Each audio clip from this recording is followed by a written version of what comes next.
Hello friends, एक बार फिर स्वागत है आपका अपने यूट्यूब चैनल श्री एस.एन.पी मैथमेटिक्स पर। फ्रेंड्स, जैसा कि आप लोग जानते हैं कि हम लोग इन दिनों क्लास 10th में साइंस का चैप्टर 1 कर रहे थे। फिजिक्स का चैप्टर 1 अगर वैसे देखें तो ये चैप्टर 10 है, जो कि हम लोगों ने थ्योरी का पूरा पार्ट कंप्लीट कर लिया। ये चैप्टर अपने आप में सबसे बड़ा चैप्टर है फिजिक्स में। 2-3 चैप्टर उठाकर एक ही चैप्टर बना दिए हैं। तो फ्रेंड्स, जैसा कि हम लोग आज से शुरू करने वाले हैं न्यूमेरिकल का पार्ट। तो फ्रेंड्स, न्यूमेरिकल अपने आप में बहुत इम्पॉर्टेंट होता है, ठीक है। ये क्या नाम, थ्योरी, केवल थ्योरी पढ़ने से काम नहीं होने वाला है। थ्योरी तो सब लोग रट सकते हैं, लेकिन साइंस का बहुत ही बहुत बड़ी भूमिका निभाता है ये, ठीक है। तो न्यूमेरिकल आपको आना चाहिए।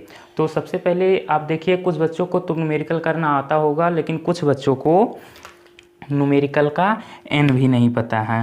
न्यूमेरिकल का एन क्या होता है ये भी नहीं पता।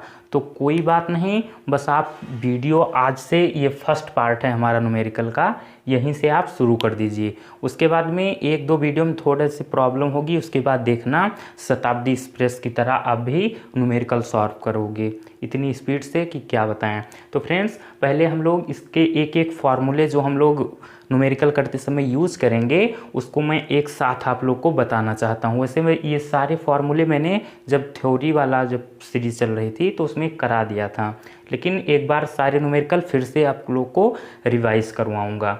और इसमें सबसे बड़ी भूमिका रहती है न्यूमेरिकल में, इस वाले लाइट चैप्टर में हमें पता होना चाहिए क्या, एलसीएम निकालना।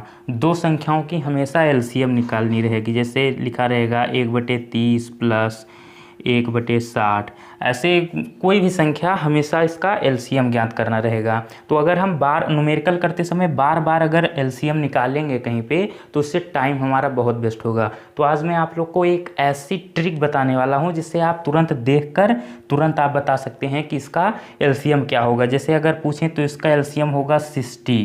कैसे होगा अभी मैं बता दे रहा हूँ। आप ऐसे तुरंत, जैसे मैं बता रहा हूँ देख के, ऐसे तुरंत आप भी बताएंगे देख के एलसीएम क्या होगा, ठीक है। उससे आप जो है, अगर एक न्यूमेरिकल करने में आपको 2 मिनट लगते हैं, तो अगर आप बार बार इसका एलसीएम निकाल लेंगे तो 3 से 4 मिनट लगेगा। और वैसे में तुरंत देखकर आप तुरंत एलसीएम लिख सकते हैं, ठीक है। तो अब आइए हम लोग और इस न्यूमेरिकल सीरीज में हम लोग करीब 50 से 60 न्यूमेरिकल करने वाले हैं। आप किसी भी चैनल पर देख लीजिए, आपको ज़्यादा से ज़्यादा 20 से 25 न्यूमेरिकल करा देंगे तो करा देंगे। हमारी 50 से 60 न्यूमेरिकल की सीरीज़ आने वाली है। तो ये सीरीज़ देखने के बाद में न्यूमेरिकल में आप लोग महारत हासिल कर लेंगे। तो देखिए, सबसे पहला फॉर्मूला है हमारा फोकस दूरी। फोकस दूरी को हम लोग स्मॉल f से प्रदर्शित करते हैं, जो कि मैंने बता भी दिया था और आज फिर से सुन लीजिए। फोकस दूरी जो होती है वो वक्रता त्रिज्या की आधी होती है, ठीक है। अब वक्रता त्रिज्या क्या होती है? वक्रता त्रिज्या क्या है कि हमारा जो गोलीय दर्पण होता है, गोलीय दर्पण जिस खोखले गोले का भाग होता है, उसकी त्रिज्या वक्रता त्रिज्या कहलाती है। और वक्रता त्रिज्या को हम कैपिटल R से प्रदर्शित करते हैं, ठीक है। अगर आप लोग वो क्या नाम, थ्योरी का पार्ट नहीं देखा तो आप लोग जाकर पहले वो देख लें, तभी ये अच्छे से समझ में आएगा। तो वक्रता त्रिज्या बटे 2, तो ये फॉर्मूला आप लोग को पता हो गया कि जो हमारी फोकस दूरी होती है वो वक्रता त्रिज्या की आधी होती है। एक फॉर्मूला हो गया। देखिए, फिर दूसरा हमारा दर्पण का सूत्र। ये हमेशा 3 से 4 नंबर लेकर हमें बोर्ड एग्जाम में मिलता रहता है, तो बहुत ध्यान से पढ़ना। एक ये दर्पण का सूत्र, और ऐसे एकदम सेम टू सेम अभी आगे पढ़ेंगे हम लोग एक लेंस का सूत्र, ठीक है। तो दर्पण का सूत्र जो है, इसका हम लोग प्रूव भी कर चुके हैं। आप लोग जाकर प्लेलिस्ट में देख लीजिए, इसका मैंने डेरिवेशन भी करवाया है, किस तरह ये फार्मूला निकलता है, मैंने बहुत अच्छे तरीके से आप लोग को बताया है। अगर आप लोग देखना चाहें तो प्लेलिस्ट में उसका वीडियो मिल जाएगा। तो दर्पण का सूत्र है हमारा 1/f बराबर 1/v प्लस 1/u, ठीक है। ये फार्मूला आप लोग को आना चाहिए। जहाँ पर ये स्मॉल f होता है, ये फोकस दूरी होती है। क्या होती है? फोकस दूरी। और v जो होता है वो प्रतिबिंब की दूरी है। v क्या है? प्रतिबिंब की दूरी। उसके बाद में u जो हमारा होता है वो है वस्तु की दूरी। u क्या है? वस्तु की दूरी। और देखिए चिन्ह, देखिए सबसे, अगर आप लोग को ये सब आता भी है तो बच्चे सबसे ज़्यादा गलती अगर करते हैं तो चिन्ह में वो कंफ्यूज हो जाते हैं कि कहाँ पर प्लस रहेगा और कहाँ पे माइनस। तो यहाँ पर हम दर्पण से संबंधित बात कर रहे हैं। तो दर्पण दो तरीके के होते हैं, एक तो उत्तल दर्पण और एक अवतल दर्पण, कॉनकेव मिरर और कॉन्वेक्स मिरर। ठीक, अवतल दर्पण को बोलते हैं कॉनकेव मिरर और उत्तल दर्पण को बोलते हैं कॉन्वेक्स मिरर। तो उत्तल दर्पण की अगर बात होगी, अगर प्रश्न में दिया रहेगा कि दर्पण हमारा उत्तल है, तो अगर उत्तल दर्पण की बात होगी तो फोकस दूरी हमेशा प्लस में रहेगी और प्रतिबिंब की दूरी हमेशा प्लस में रहेगी और वक्रता त्रिज्या हमेशा प्लस में रहेगी और वस्तु की दूरी हमेशा माइनस में रहेगी। कब? जब उत्तल दर्पण की बात होगी। अगर न्यूमेरिकल में लिखा रहेगा कि दर्पण हमारा उत्तल है तो उसमें सारी दूरियां तो प्लस में रहेगी लेकिन तो वस्तु की दूरी माइनस में रहेगी। और अगर दर्पण हमारा अवतल होगा तो उसमें सभी दूरियां माइनस होगी, कुछ भी प्लस नहीं होगा। फोकस दूरी भी माइनस में होगी हमारी, प्रतिबिंब की दूरी भी हमारी माइनस में ही होगी और वस्तु की दूरी भी हमारी माइनस में होगी और इसकी वक्रता त्रिज्या भी माइनस में होगी। तो इतना आपको क्लियर हो गया। अब देखिए उसके बाद में बात करते हैं हम लोग आवर्धन की। आवर्धन क्या है? देखिए जैसे ये कोई वस्तु है, इसका मैंने थ्योरी में बहुत अच्छे तरीके से समझाया था, लेकिन एक बार फिर से देख लीजिए, शायद आप लोग भूल गए हों तो भी याद आ जाएगा कि ऐसे कोई वस्तु है तो दर्पण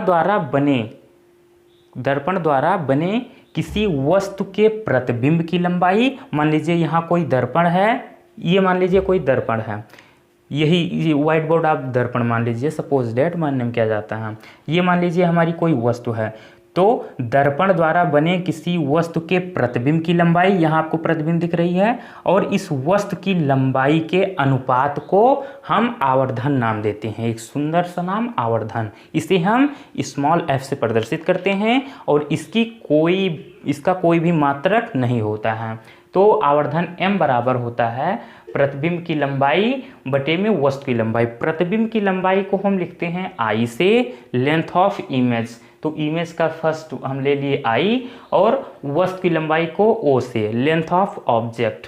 ठीक है, तो I/O, तो अर्थात हम इसे लिख सकते हैं m = I/O आवर्धन। ठीक है, उसके बाद में एक फार्मूला मैंने ये भी कराया था आपको, m = -v/u।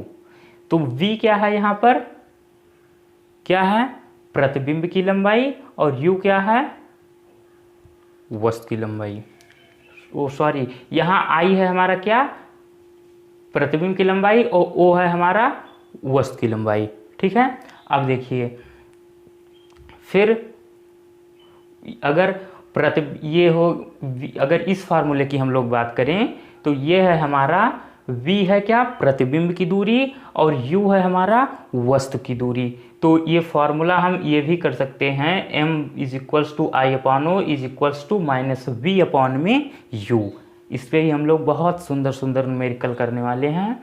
तो अब देखिए स्नेल का नियम हम लोगों ने पढ़ा था प्रकाश के अपवर्तन वाले चैप्टर में, कि किन्हीं दो माध्यमों के लिए आपतन कोण I की ज्या तथा अपवर्तन कोण R की ज्या का अनुपात एक नियतांक होता है। ये हम लोगों ने स्नेल का नियम पढ़ा था। अब देखिए, तो जहाँ पर I क्या था हमारा? आपतन कोण, और R क्या था? अपवर्तन कोण। ठीक है, फिर देखिए अब बात करेंगे हम लोग सापेक्ष अपवर्तनांक की। सापेक्ष अपवर्तनांक क्या होता है? इसको मैंने बहुत अच्छे तरीके से थ्योरी वाले पार्ट में पढ़ाया था। अगर आप लोगों ने अभी तक वो वीडियो नहीं देखा तो प्लेलिस्ट में आप जाकर वो वीडियो देख सकते हैं। यहाँ पर हम लोग थ्योरी भी नहीं कंप्लीट कर सकते ना।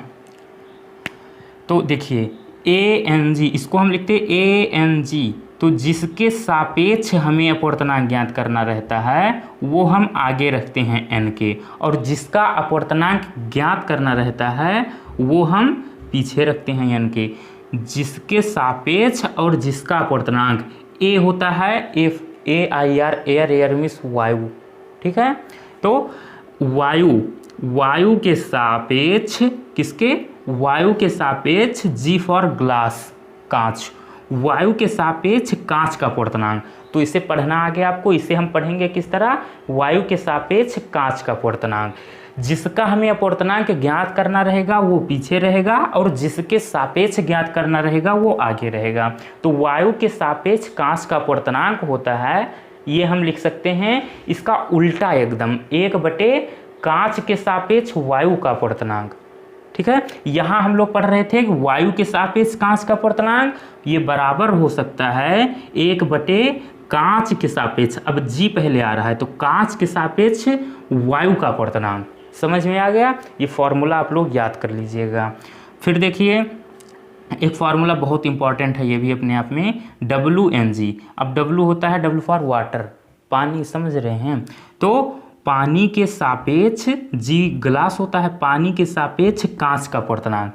इसे हम लिख सकते हैं वायु के सापेक्ष A। अब तो पता चल गया ना A हम किसे बोल रहे हैं, A फॉर एयर, वायु। तो वायु के सापेक्ष कांच का अपवर्तनांक और बटे में वायु के सापेक्ष किसका, जल का अपवर्तनांक। समझ में आ गया, बहुत इंपॉर्टेंट फॉर्मूला है, VIMP, वेरी इंपॉर्टेंट।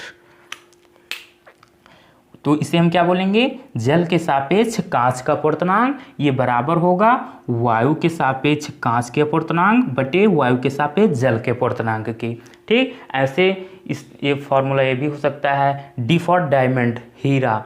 ठीक है, हीरे के सापेक्ष G ग्लास मीन्स कांच, हीरे के सापेक्ष कांच का अपवर्तनांक जो होता है उसे हम लिख सकते हैं कि वायु के सापेक्ष कांच का अपवर्तनांक बटे में वायु के सापेक्ष हीरे का अपवर्तनांक। अगर आप लोग भूल जाएं, अगर याद ना रहे इस तरह, तो आप देखिए किस तरह याद रखेंगे इसे, कि जो आगे रहेगा उसे ऊपर आप लिख देना वायु के सापेक्ष, और जो पहले सबसे लिखे रहेगा ना वो नीचे कर देना वायु के सापेक्ष हमेशा। ठीक, इस तरीके से अगर आप भूलने का चांस हो तो इस तरीके से याद रख सकते हैं। फिर हम बात करते हैं आगे अपवर्तनांक तथा प्रकाश की चाल में संबंध। अपवर्तनांक तथा प्रकाश की चाल में क्या संबंध होता है, n = c/v होता है, जहाँ n क्या है हमारा अपवर्तनांक है, c है प्रकाश की चाल और v है माध्यम में प्रकाश की चाल। प्रकाश की चाल वायु या निर्वात में कितनी होती है, 3 × 10⁸ मीटर प्रति सेकंड। ठीक है, तो ये वैल्यू मैंने यहाँ पर ये लिखी हुई है 3 × 10⁸ मीटर प्रति सेकंड। ये हम जब न्यूमेरिकल करेंगे उसमें काम लगेगा, इसलिए आप इसे याद कर लेना। कभी कभी 1 नंबर में डायरेक्ट में भी पूछ लेता है ऑब्जेक्टिव क्वेश्चन में कि प्रकाश की चाल, निर्वात में प्रकाश की चाल कितनी होती है, तो 3 × 10⁸ मीटर प्रति सेकंड। ठीक है, C क्या है, वायु में प्रकाश की चाल, और V क्या है, माध्यम में प्रकाश की चाल। कोई भी माध्यम दिया रहेगा उसमें प्रकाश की चाल, और n अपवर्तनांक है। इतनी बात क्लियर हो गई। अब आप इसका एक बढ़िया सा स्क्रीनशॉट ले लीजिए, और या तो वीडियो को रोक करके आप इसे नोट कर लीजिए। नोट कर लिया,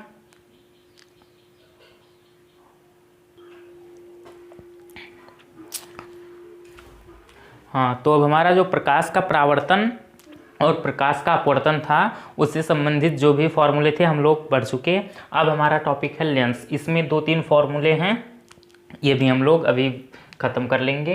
देखिए, लेंस के लिए फोकस दूरी का फॉर्मूला 1/f = 1/v - 1/u। जैसे हम लोगों ने दर्पण का पढ़ा था, सेम टू सेम सिस्टम इसमें भी वही है, बस यहाँ पर क्या माइनस दिख रहा है आपको, उसमें प्लस था।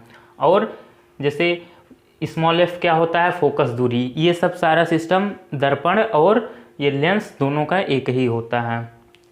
f होता है फोकस दूरी, v होता है स्मॉल v प्रतिबिंब की दूरी, और u होता है हमारा वस्तु की दूरी। ठीक है, इतनी बात आपको पहले से भी पता होगी। अब देखिए, मेन सिस्टम हमें इसमें समझने वाली, याद रखने वाली क्या है, ये चिन्ह का। गलती केवल हमारी चिन्ह में होती है।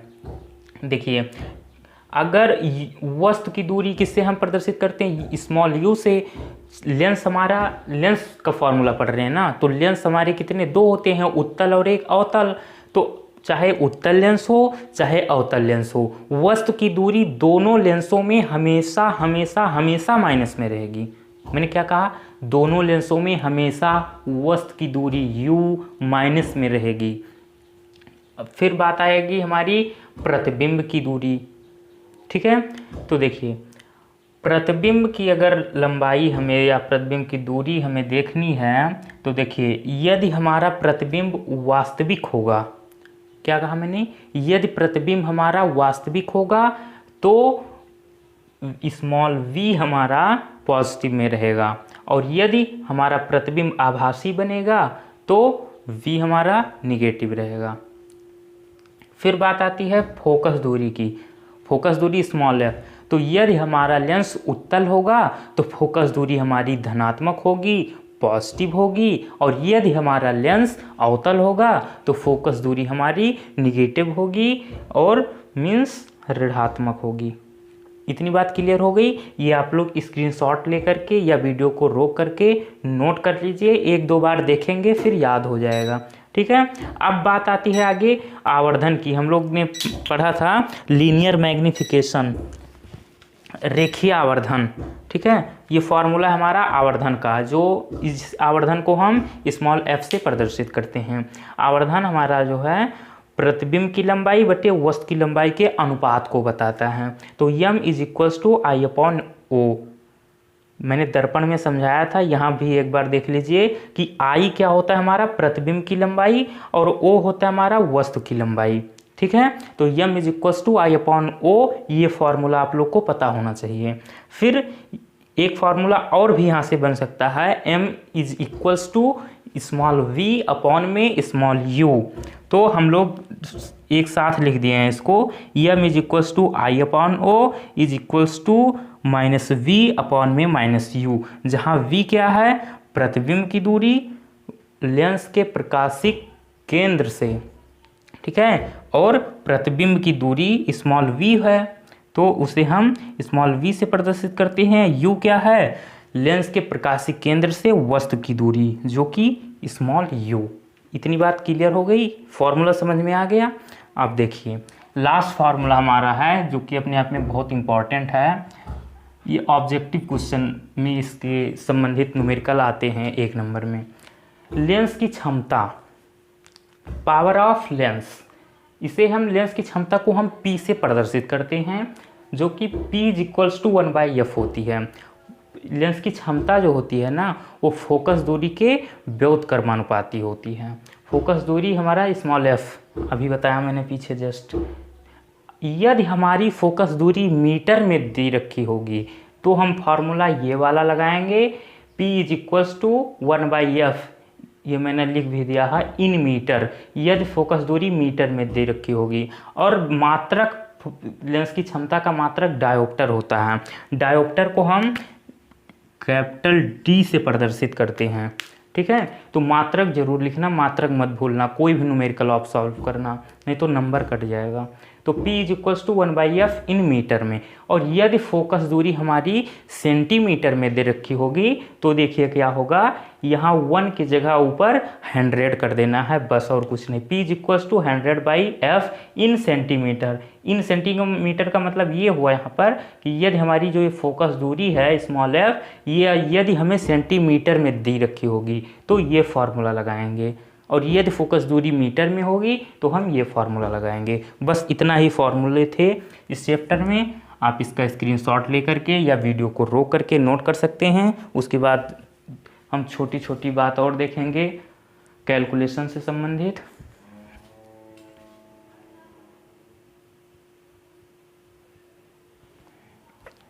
हाँ, तो हम सारे फार्मूले कर लिए हम लोगों ने।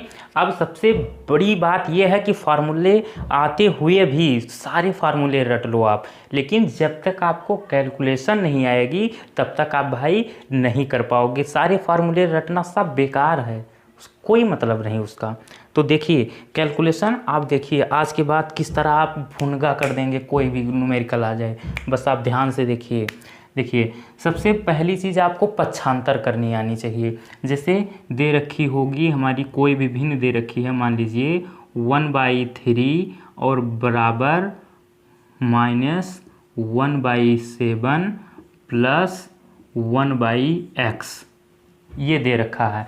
अब हमें अगर पूछे कि x की वैल्यू बताओ, x हमें ज्ञात करना है, x हमें ज्ञात करना है, ठीक है। ध्यान से देखना, भी केवल दो क्वेश्चन आपको समझाऊंगा, उसके बाद कैसे भी क्वेश्चन आ जाए आप लोग खुद कर डालोगे। देखो x की वैल्यू ज्ञात करनी है, तो जो वैल्यू हमें ज्ञात करनी हो वो हम एक तरफ रखेंगे, लेकिन एक तरफ रखने के बाद भी ऐसी आप कोशिश करो कि वो वैल्यू हमारी पॉजिटिव में हो, मतलब उसके सामने चिन्ह हमारा प्लस का रहे। तो देखिए ये हमें ज्ञात करना है ये वैल्यू, तो इसको हम एक तरफ रखेंगे, जो मान हमें जिसका ज्ञात करना हो वो एक तरफ, और सारी वैल्यू एक तरफ ढकेल दो उठा के। तो हमें ज्ञात करना है, ये ज्ञात करना है x, ठीक है। तो हम ये एक तरफ रखेंगे, मान लीजिए हम 1/x ये इधर ही रखेंगे, ठीक है। अब देखिए इसको हम इधर भेजेंगे, और ये चिन्ह इसके साथ क्या है, माइनस का, इसके इधर आएगा। तो कोई भी वैल्यू अगर हो और बराबर के इधर उधर हम भेजेंगे तो उसका चिन्ह परिवर्तित हो जाएगा। ये आप दिमाग में हमेशा हमेशा के लिए सेट कर लो कि कोई भी वैल्यू अगर बराबर के इधर उधर जाएगी तो उसका चिन्ह परिवर्तित हो जाएगा। माइनस में रहेगा तो प्लस में, प्लस में रहेगा तो माइनस में। ये तो जा नहीं रहा है कहीं, ये अपने स्थान पे है, लेकिन ये हम इधर भेज रहे हैं। तो पहले ये तो इधर रहेगा ही 1/3, और ये अगर फिर इधर आ जाएगा तो ये माइनस में है, क्या हो जाएगा, प्लस में हो जाएगा 1/7। अभी मैं इसको सॉल्व करना नहीं बताऊंगा, बस केवल आपको इसमें मैं पक्षांतर करना बता रहा हूँ बस। उसके बाद सॉल्व क्या करना है, एलसीएम। अभी जस्ट मैं आपको एलसीएम भी निकालना बता रहा हूँ, पहले आप केवल पक्षांतर करना सीख लिए, बस हो चुका पक्षांतर। अब देखिए ऐसे अगर क्वेश्चन आ जाए, इसका काम खत्म, बस आप पक्षांतर करना सीखना। इसमें अगर आ जाए 1/x इज इक्वल्स टू नहीं -1/3 इज इक्वल्स टू 1/8। अब इसको अगर हमें पूछे कि x की वैल्यू क्या होगी तो क्या करेंगे हम लोग, ये वाली वैल्यू हम एक तरफ रखेंगे इधर ही 1/x, और सारी वैल्यू उठा के एक तरफ कर देंगे। तो 1/8 ये इधर रहेगा, और ये वाली वैल्यू चिन्ह सहित भेजेंगे हम उस तरफ। चिन्ह इसका क्या है, माइनस में, तो इधर जाएगा प्लस में हो जाएगा 1/3। बस हो चुका पक्षांतर। हम इसका एलसीएम लेकर काट पीट देंगे, आंसर आ जाएगा x का। कैसे आएगा अभी जस्ट बता रहा हूँ आपको, बस आप यहाँ पर पहले पक्षांतर करना सीखिए। ओके, फिर देखिए अगर दे रखा हो हमें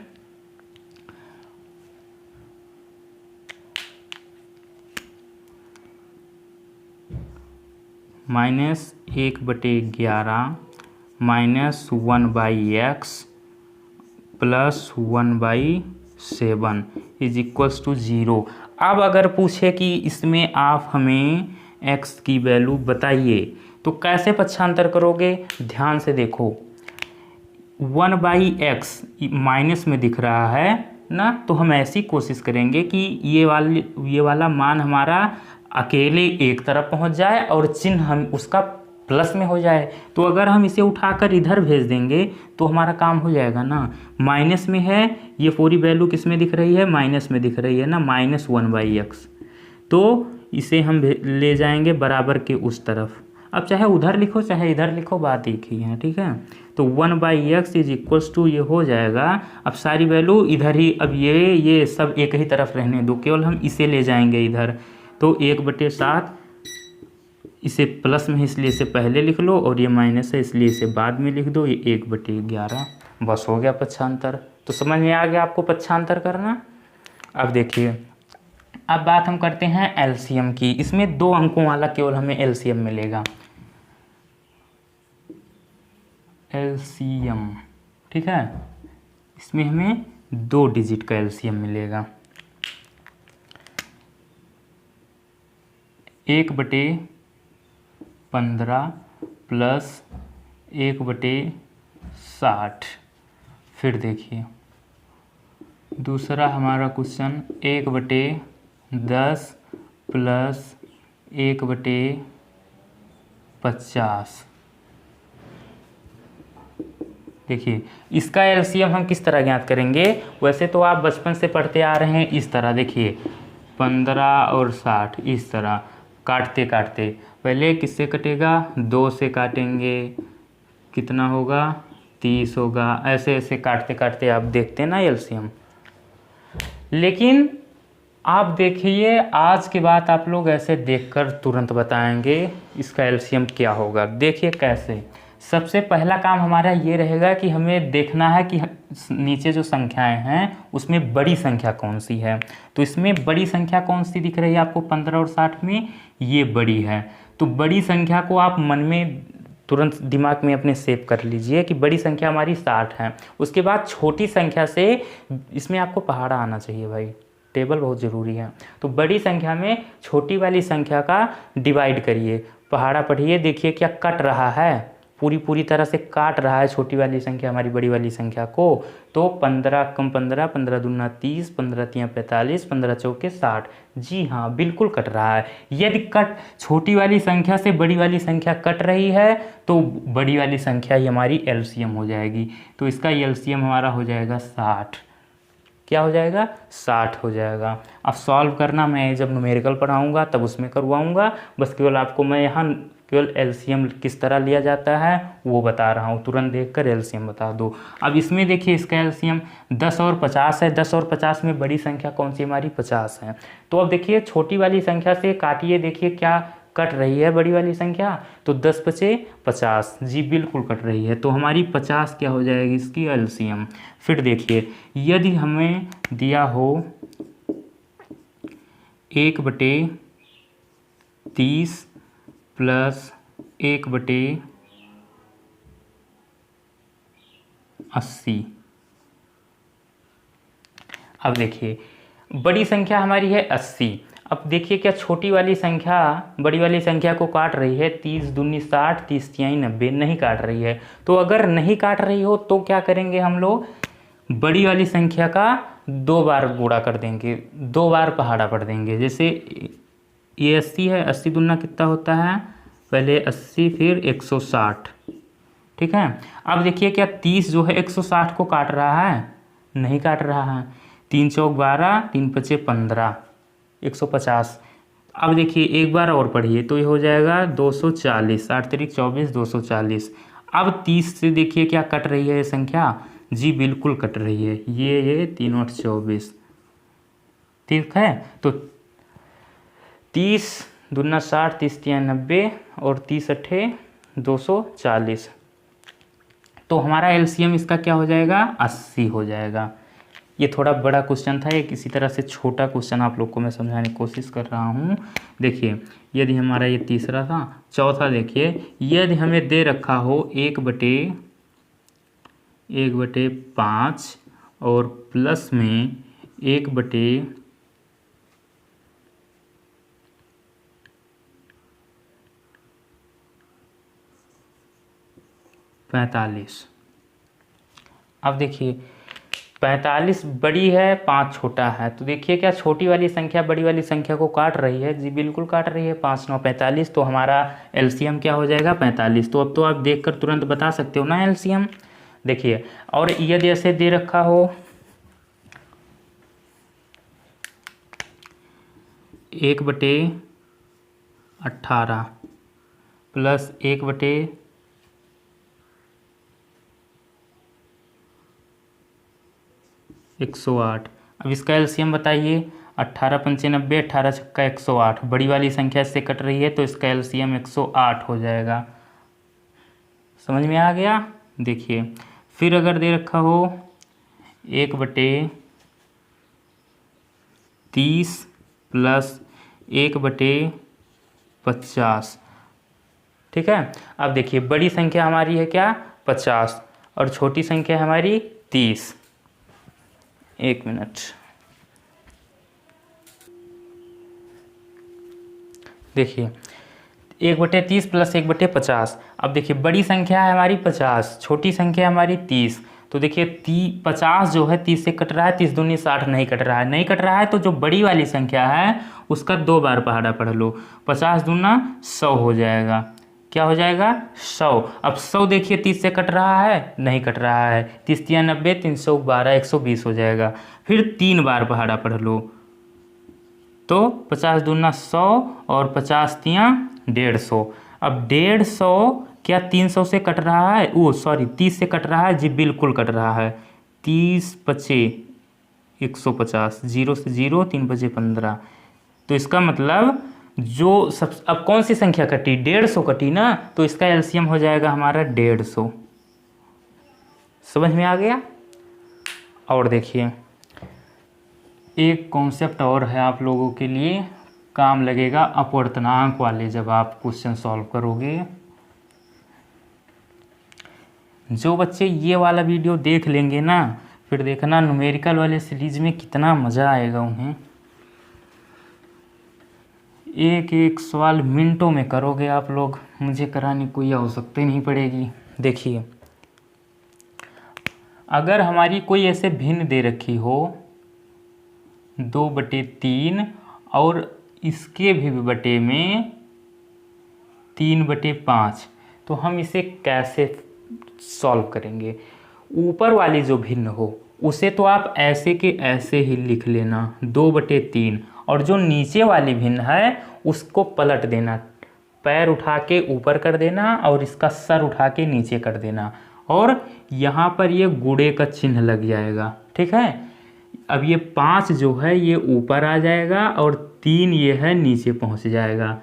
तो ये 3/5 है तो 5 बटे गुणा लग जाएगा, इंटू का साइन, और हमारा ये 3/5 के बजाय उल्टा लिख दें, इसे 5/3 लिख देंगे। क्या लिख देंगे, 5/3। अब गुणे में आधार आधार का गुणा हो जाता है, ठीक है, ऊपर ऊपर का मतलब हर हर का, अंश अंश का। तो ये क्या हो जाएगा, 5 दूनी 10 बटे 3 त्रिका 9, 9/10।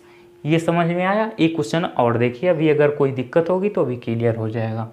देखिए अगर दे रखा हो 7 बटे, कलर चेंज कर ले रहा हूँ, जैसे अगर दे रखा है 7/10 और बटे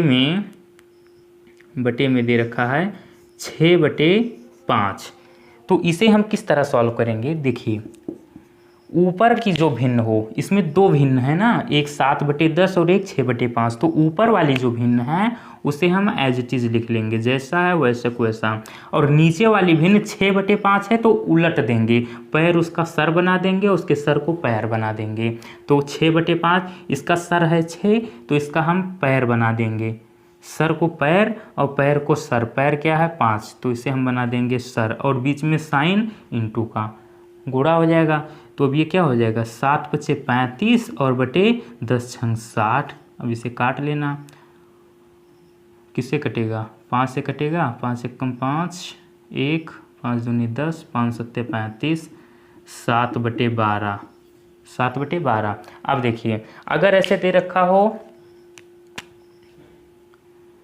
3/8 बटे में 6/11, तो क्या होगा, आप लोग ये करना। ऐसे एक ये भी 9/16 बटे में 10/3, ये भी आप लोग करना।